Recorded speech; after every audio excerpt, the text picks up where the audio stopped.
Hi எல்லாருக்கும் வணக்கம். இன்றைக்கி நம்ம என்ன பார்க்க போகிறோம்னா மணத்தக்காளி வத்தல் குழம்பு எப்படி பண்ணுறதுன்னு தான் பார்க்க போகிறோம். நான் போன வீடியோவில் ஷார்ட்ஸில் வந்து மணத்தக்காளியை பறித்து எப்படி வத்தல் பண்ணுறதுன்னு போட்டிருக்கேன். அதை பாருங்கள். இப்போ வந்து வத்தல் குழம்பு எப்படி வைக்கிறேன்னு பார்க்கலாம். மணத்தக்காளி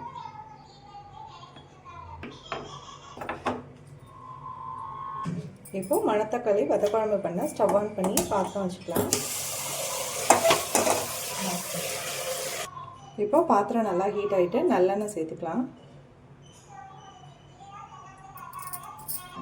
எப்பயும் குழம்பு ஊற்றுவீங்களா, அதை விட ஒரு ஸ்பூன் எக்ஸ்ட்ரா சேர்த்துக்கோங்க நல்லெண்ணெய். இப்போது எண்ணெய் நல்லா காஞ்சிடுச்சு. அதில் கடுகு உளுத்தம் பருப்பு சேர்த்துக்கலாம். வச்சுச்சு அதில் வந்து ஒரு வரமிளகாவை கிள்ளி சேர்த்துக்கிறேன்.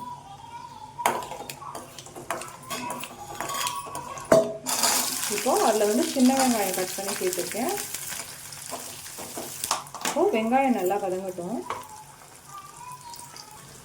இப்போது வெங்காயம் வதங்கிட்டு இருக்கும்போதே அதோட கொஞ்சோண்டு பெருங்காயம் சேர்த்துக்கலாம். நான் வந்து இன்றைக்கி கட்டி பெருங்காயம் சேர்க்குறேன். உங்கள்கிட்ட கட்டி பெருங்காயம் இல்லைங்கன்னா தூள் பெருங்காயம் சேர்த்துக்கோங்க. இப்போது அதுலேயே வந்து வெள்ளைப்பூண்டு சேர்த்துக்கலாம். இப்போது அதோடைய வெள்ளைப்பூண்டோட கருவேப்பிலையும் சேர்த்துக்கலாம். இப்போது வெள்ளைப்பூண்டு கொஞ்சம் வதங்கட்டும்.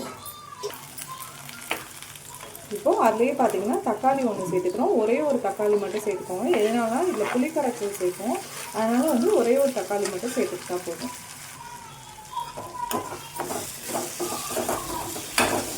இந்த மாதிரி கொஞ்சம் நல்லா வதங்கணும்.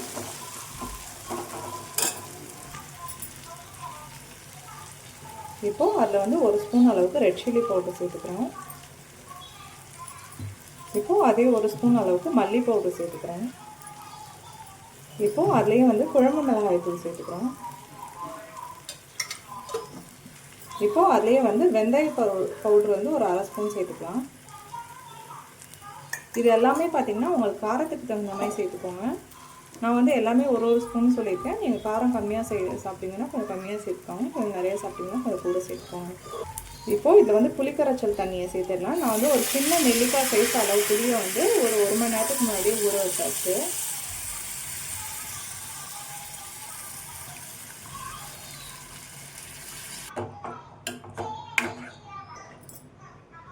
இப்போது இதுலேயே வந்து ஒரு அரை ஸ்பூன் மஞ்சள்தூள் சேர்த்துக்கலாம்.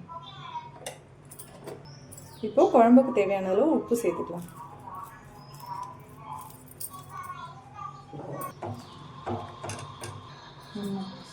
இப்போது அதுலேயே வந்து ஒரு சின்ன பீஸ் அளவுக்கு வெல்லம் சேர்த்துக்கலாம். இப்போது குழம்பு பார்த்திங்கன்னா ஒரு நல்லா கொதி வரட்டும். நான் வந்து மணத்தக்காளி வத்தல் வந்து எப்படி பண்ணுறதுன்னு ஷார்ட்ஸில் போட்டிருக்கேன். அதை கண்டிப்பாக பாருங்கள். நம்ம வத்தல் வெளியில் வாங்கணும்னு அவசியம் இல்லை. மணத்தக்காளி வந்து சும்மா ஒரு விதை போட்டால் இல்லை ஒரு சின்ன செடி வச்சாலே அதே ஃபுல்லாக வந்து ஸ்ப்ரெட் ஆகிடும். செடி நிறைய முளைக்க ஆரம்பிச்சிடும். நம்ம வீட்டில் மணத்தக்காளி பறித்து அதை எப்படி வத்தல் போடலான்னு போட்டிருக்கேன். அதை கண்டிப்பாக பாருங்கள். இப்போ வந்து ஒரு சின்ன தாளிப்பு கரண்டி வச்சுக்கோங்க. இப்போது அந்த கரண்டியில் வந்து நெய் சேர்த்துக்கோங்க. நெய் இல்லைன்னா நல்லெண்ணெய் சேர்த்துக்கோங்க.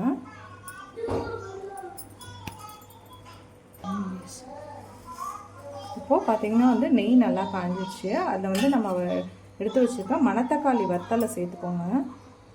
சேர்த்துட்டு அதில் வந்து சும்மா ஒரு நிமிஷம் நல்லா ரோஸ்ட் பண்ணிக்கோங்க. அது வந்து வெடிக்க ஆரம்பிக்கும். அந்த நேரத்தில் வந்து ஸ்டவ்வை ஆஃப் பண்ணிவிடுங்க. இப்போ பார்த்திங்கன்னா வந்து குழம்பு வந்து கொதிச்சிருச்சு. கொதித்த குழம்புல வந்து நம்ம நெய்யில் வறுத்த மணத்தக்காளி வத்தலை சேர்த்துக்கணும். இது வந்து வெடிக்க ஆரம்பிக்கும் டக்குன்னு. நீங்கள் வந்து பார்த்திங்கன்னா வந்து நெய்யில் சேர்த்து சும்மா ஒரு 10 செகண்ட் இருந்தால் கூட போதும். நெய் வந்து நல்லா ஹீட் ஆகிட்டேங்க. அதனால் போட்டோன்னே வெடிக்க ஆரம்பிச்சிட்டு வத்தல். நீங்கள் வந்து நெய் வந்து ஹீட் ஆகிறதுக்கு முன்னாடியே போட்டுறீங்க அப்படின்னா ஒரு நிமிஷம் ரோஸ்ட் பண்ணுங்கள். நல்லா நெய் ஹீட் ஆகிடுச்சு அப்படின்னா ஒரு 10 செகண்ட் அது வெடிக்க ஆரம்பிக்கும் போது ஸ்டவ் ஆஃப் பண்ணிட்டு கொதிச்ச குழம்புல மணத்தக்காளி வத்தலை சேர்த்துடலாம். இப்போ வந்து மணத்தக்காளி வத்தலை குழம்புல சேர்த்தாச்சு. இப்போ வந்து குழம்பு வந்து நல்லா சுண்டி வரட்டும். இப்போ பார்த்திங்கன்னா வந்து மணத்தக்காளி வத்தக்குழம்பு வந்து எண்ணெய் பிரிஞ்சு வந்து நல்லா சுண்டிடுச்சு பாருங்கள். சூப்பராக ரெடி ஆகிடுச்சு.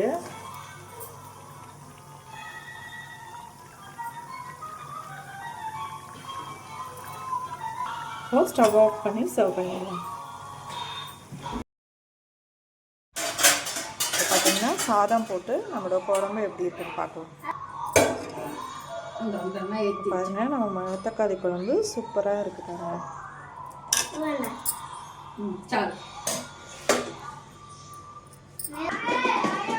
இப்போ பாருங்கள் நம்ம மணத்தக்காளி குழம்பு அவ்வளோ சூப்பராக இருக்குது, நல்லா டேஸ்ட்டாக இருக்குது. நெய் நல்லெண்ணெய் அந்த மணத்தக்காளி எல்லாம் சேர்த்து சாப்பிடும்போது சூப்பராக இருக்குது. கண்டிப்பாக நீங்களும் வீட்டில் ட்ரை பண்ணி பார்த்துட்டு எப்படி இருக்குன்னு கமெண்ட் பண்ணுங்கள். தேங்க்யூ.